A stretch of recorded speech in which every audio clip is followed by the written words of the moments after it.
Welcome to Issues. We're so very happy to have you with us this evening. And as always, we invite you to go to our website, issuesbda.com. Issuesbda.com. There you will see previous shows. You can also email us with your suggestions, and we would welcome your suggestions. If there's a special program or a special topic you would like us to discuss, please email us and let us know. This evening, we're very happy and very pleased to have with us Dr. Andrea Lightbourne-Webster. She is the founder of the Lighthouse Ministries Foundation. She's also a senior lecturer at the Bermuda College. She has a ton of degrees. I tried to remember them, but there were just so many I couldn't remember. She has a doctorate in education leadership. She also earned a special award, which is called the Chancellor's Award for Academic Excellence. As I was reading her bio, I became very interested in that because I had never heard of that award before. So Dr. Lightbourne-Webster, welcome. Thank you so much. And we're happy that you're with us. Tell us about this award that you earned. Well, the award is called the Chancellor's Award, as you've stated, and it's basically an award honoring outstanding students who were studying in the United States. In 2004, I was at the University of Arizona, and on the eve of my graduation, I had to fill out a form, and basically it indicated some of the things that were in the areas of academics. It was academics, research, and community involvement. So on the basis of my GPA, 3.951. Nearly a 4.0, just a whisker away from that 4.0. Right, and academic excellence, of course, as well as community involvement that I had done in Bermuda, public speaking in Bermuda, I won a competition, and also the community involvement, as I said, academics and research. My research was on the Dunbar School in University in Arizona, in Tucson, Arizona. And so on the basis of that, I was one of 30,000. I wasn't the only one. There were 30,000 students across the United States who were graduate students who were eligible and were a part of the inaugural publication. Very good. Now we're going to focus on that community service part of it. You started a foundation. You are the founder of that foundation. Tell us the name of that foundation and why you chose to start it. Well, the community service that I'm involved with now is actually the Lighthouse Ministry Foundation. This only came about this year. January 2010, that we're in, actually 2013, of course, yeah. I'm missing the year. And it is basically an outreach for people in our community. There are a number of hurting people in our community, as we all know. We also know that there are helping professionals, there are spiritual churches that are able to assist people. But the aim of the foundation is to be a bridging agency. So it's like working with the churches, working with the helping agencies, and bringing it all together, and being a bridge, if you will, for people who are in need. Would you share with us possibly some of the research that you did, maybe some of the people that you spoke with, that as you spoke with them, you saw the need for such a foundation? Well, first of all, when I shared the ideas with people, no one has said this is a bad idea. No one. Mm-hmm. And if the truth be told, we all know somebody who's hurting. They may not be on the street. They may not be in an extreme, what we would call an extreme situation, but there's a need. And everybody, if we're honest, we know that life hasn't always treated us very, very well. Mm-hmm. And so there are opportunities to kind of bridge the gap and be there for people who might need that extra arm of support. And I think about the Holy Spirit. He's the paraclete that comes alongside, right, yeah, and extends an arm. And I believe that that's the work of the church, and that's what we really should be doing. Yeah. Now, you mentioned that this foundation could be a bridge between the foundation and churches and other helping agencies out there.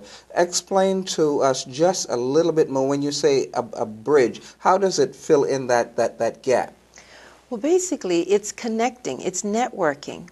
You have helping professionals, and we know that there are churches out there that exist that are doing a good job. But I know people drive by every Sunday or Saturday and choose not to go. And I like to use the analogy of the male who needs to go to the doctor, knows he has a need, Why would it be the male? or the female, or the female who needs to go to the doctor, right, and does not go. And so it's about building relationships with people so that they feel that, maybe that is something that I should do.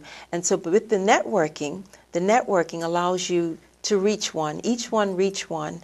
And if that is adopted, I think that we can reach that population that needs servicing. Okay, that's where my next question was going to lead. So it's not actually feeding the homeless or giving shelter. Not necessarily in that regard. However, if there is a person who comes to the Lighthouse Foundation and feels that, food is an issue, and we have a partner that has a grocery store, and we work with them, and they work with us, I don't know where that could lead. And so I know that we're at the genesis of this movement. I wish I could say all the T's were crossed and all the I's were dotted, but that's not the way it is. I think I'm just going with a vision that I got in early January of this year, which was a time of spiritual meditation for me in terms of what am I supposed to be doing? How can I help? What service can I be in this community? And that's where it all began back in January. And so by March, I had formed a board of interested people who had a like mind, and we started to have meetings in my home. And we shared, and since then, we've drawn up bylaws and had plans for an event last July, which didn't take place in July, but the launch in November 2013 is the inaugural of our event. Now, in terms of funding, where is your funding coming from? That's a good question. To be honest, I've invested all of my resources, my initial resources, into this project because I believe in it that much. And whereas it's not completely covered in terms of all that we'd like to do, that's the beginning. And I'm a believer that where there's a vision, God is going to provide. I do believe that. And I feel strongly that the need is so great. I mean, I was listening to the radio or television last evening, I think it was, and I heard someone from the legal fraternity saying, we need to do something. It's going to get worse. And I don't want to wait until it gets worse and say, wow, there's something we could have done before it got to a worse condition that we're in. And so I believe in starting small where we are, and who knows where this will grow. I really Now, you said something earlier. You believe that the foundation and the direction that you're going, the Lord has inspired you or given you that vision to go that way. Have you always been a spiritual person, or did you grow up going to church, or did that come in later years? I was always raised in a Christian home. Both of my parents are Christians. My parents didn't send me to church. They took me to church. I was involved in camp during the summer. Elder Dean Furbert from Crowell Gospel Hall, he's one of my mentors. And he definitely had us up early in the morning, 6 o'clock for quiet time. That's something that we had to do if we were a worker at that camp.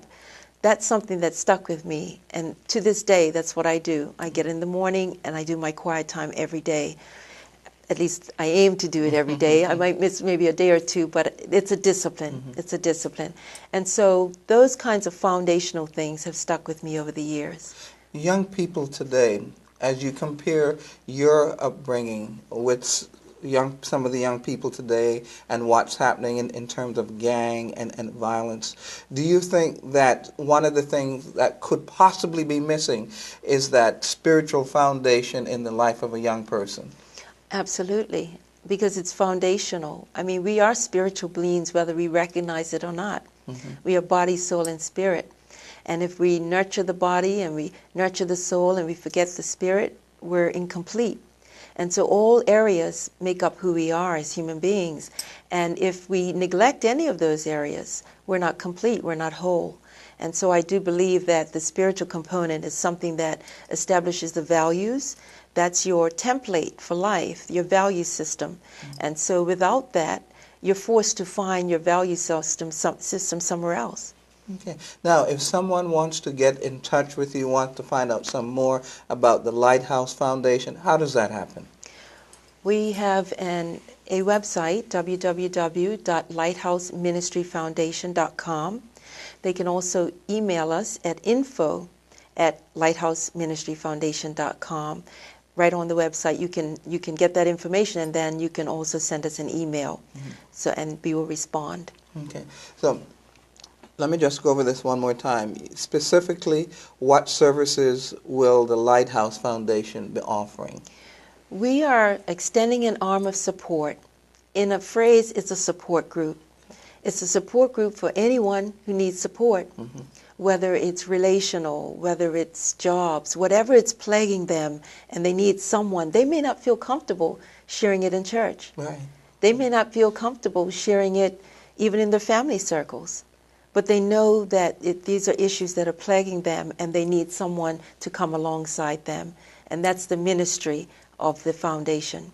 And as the individuals come and share their needs, if it's a physical need such as food or shelter, then that need can also be fulfilled.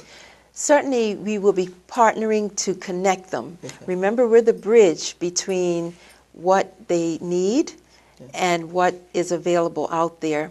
And if we can guide them, take them, help them, reach in our pockets, whatever it takes, depending on the need. And we can't really speak to exactly what those needs are until they come to us to be able to talk about them. Okay. We've been talking with Dr. Andrea Lightbourne-Webster, the founder of the Lighthouse Foundation, which she describes it is a bridge.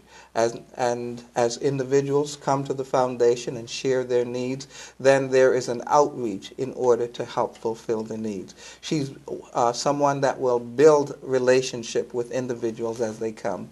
You've heard her website, and we invite you to become part of the Lighthouse Foundation. And Dr. Lightbourne-Webster, we thank you so much for being with us. Thank you so very much.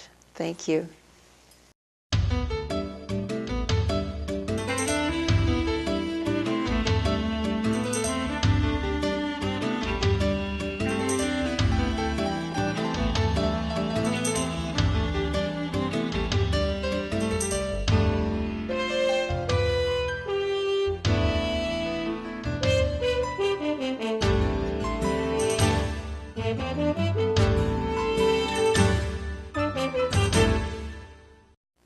Welcome back.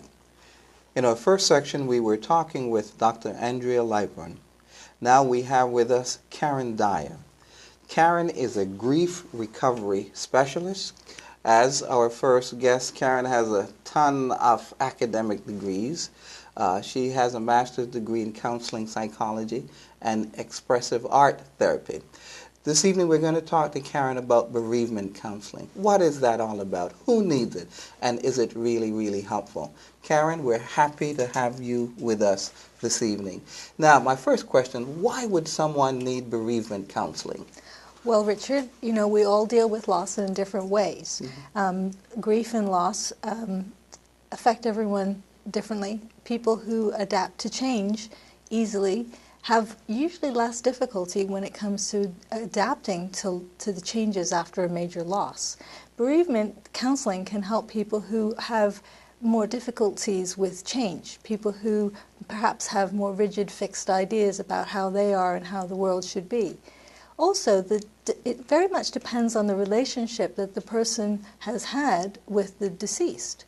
You know, grief can become very complicated depending on how our relationship was. Now, when you say it depends on the relationship, does that mean the better the relationship, maybe the more need for counseling, or the worse the relationship, the need for counseling? Well, again, it depends. They say that the more highly ambivalent relationships, the relationships that are more passionate, love-hate type relationships, can have a lot more emotional heat. So perhaps they may need more assistance with those sorts of ambivalent relationships. The thing to remember is that grief, or I like the definition of grief, that grief is about all the conflicting feelings that we have whenever there's a change in a familiar pattern of behavior. So most people have conflicting feelings. The point of bereavement counseling or grief therapy is really to help facilitate that process so that people can go forward in life and let go of the pain that is often associated with loss. Yeah. So sometimes then a person can become crippled because of the death of a loved one, a spouse, a child. Absolutely. Absolutely. People get stuck. Yeah. Now, are there, sometimes individuals may think, I don't need counseling, but everybody else around them sees something that's happening. Are there any signs that maybe one could notice that would indicate maybe you better talk to a counselor? So are there any signs that one should look for? Well, I think if everyone's going to have a different response, but grief can sometimes manifest with similar symptoms of major depressive disorder. So people can have changes in their eating patterns, changes in their sleep patterns. They can become exceedingly moody. They can become very withdrawn, don't want to socialize with people. And of course, there's nothing like someone who's trying to help you, and grieving people might just push them further away.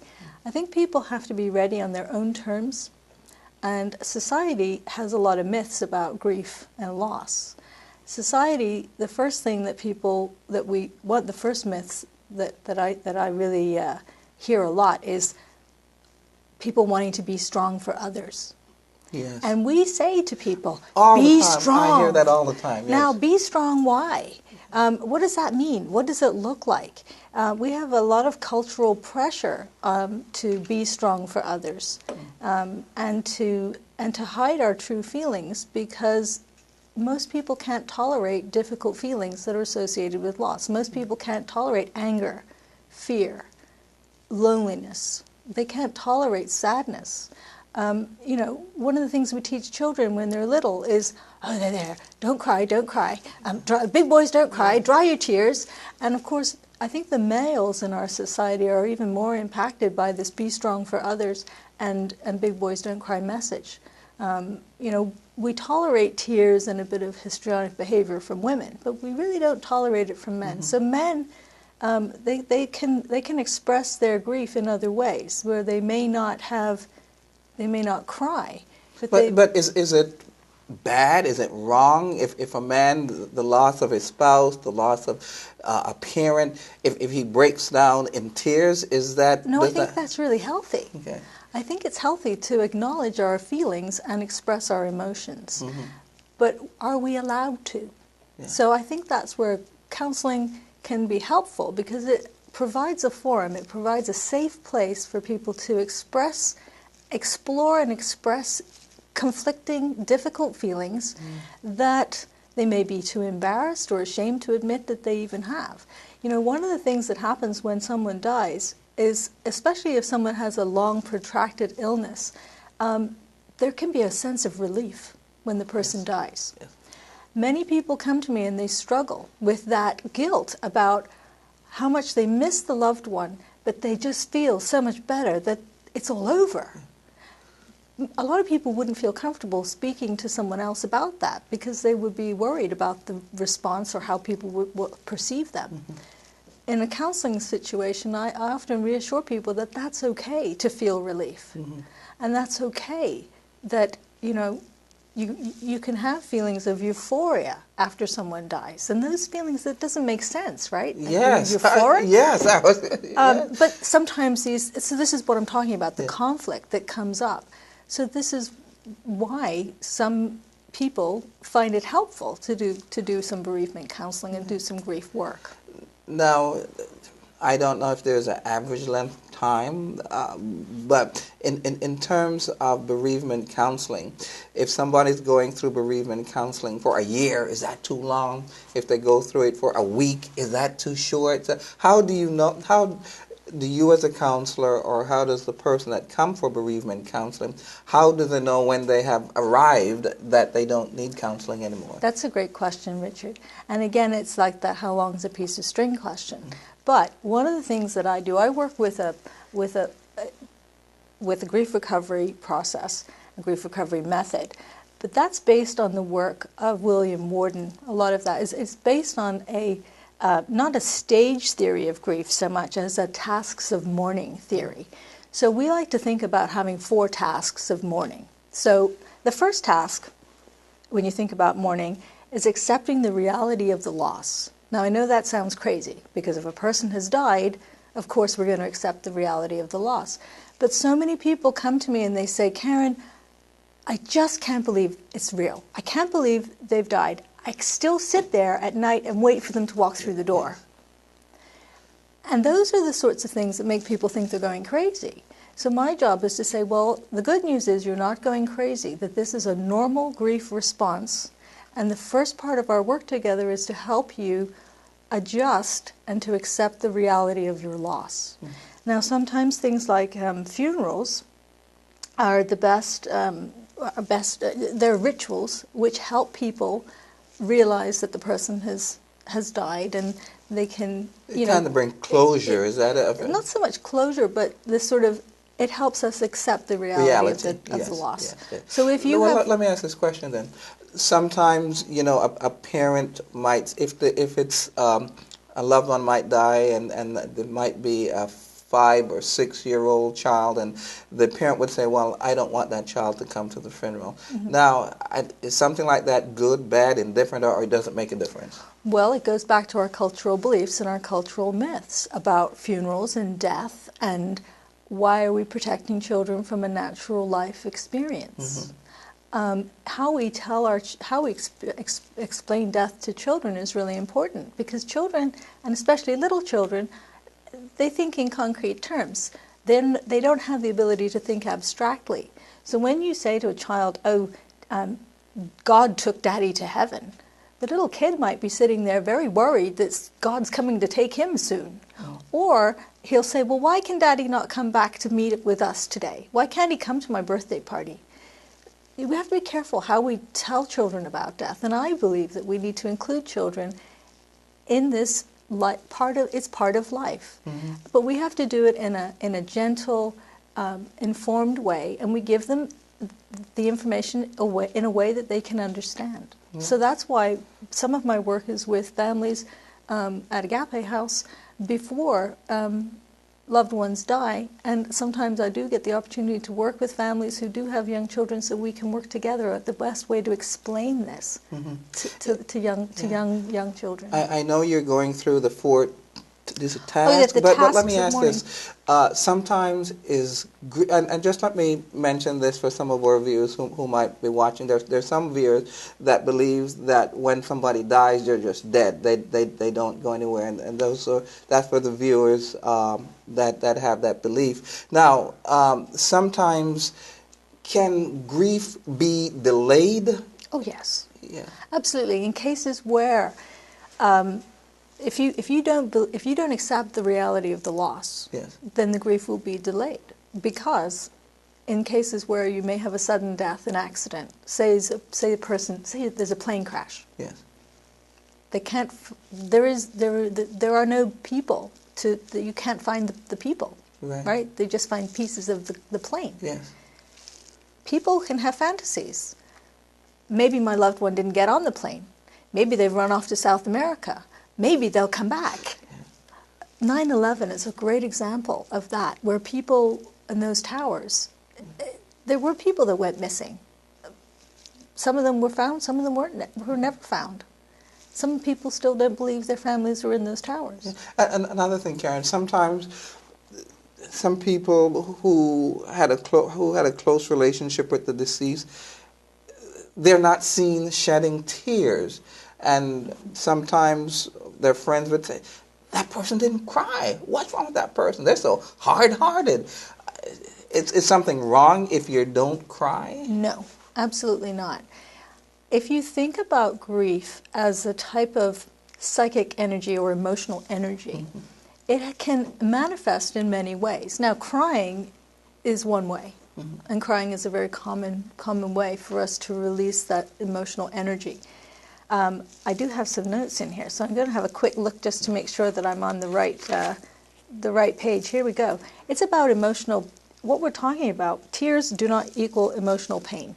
Okay, so I like that. Tears do not equal emotional pain. Yes, because you've heard of crocodile tears. Yes, that's true. That is true. Yes. So when we have a person who's not expressing themselves through crying and crying out, they may express themselves in other ways.